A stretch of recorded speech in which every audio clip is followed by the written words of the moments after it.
Hi, this is Amy Cesario, your Denver Realtor, and today I'd like to talk about number 5 on the list of 5 things I think a seller needs to do before putting their house on the market. And in number 5, there are 3 components, the first one being staging. It is really important that your house looks good. And typically, if you've lived in your house for more than 3 years, you probably need to get rid of a third of the furniture in the house. Then you need to look around the house, and you probably need to get rid of about 2/3 of the things that you have on tables and on bookshelves and in kitchen cabinets or bathroom cabinets, in linen closets, and maybe even your closet.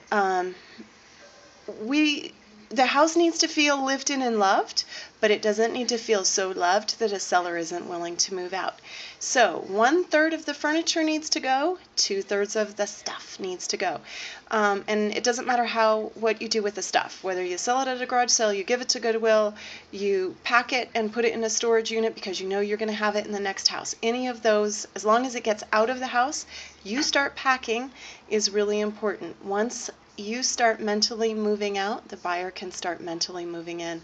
Second, I love to have a professional cleaning company come in. They tend to see the things we haven't seen.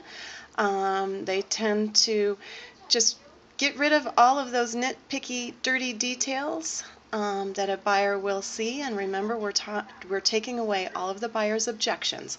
So we want this house to be spick and span. And number 3, I love to bring in a couple of my most trusted realtor friends to give me their opinion. Always a second opinion for me is good.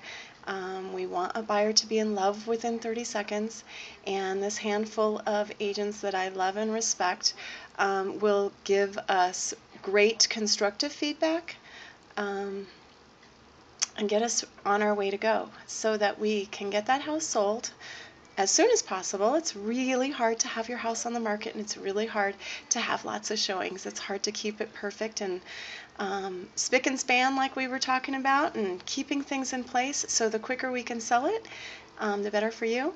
And that's what my job is to do, is to get your house sold. So when you're ready, give me a call and we'll get started.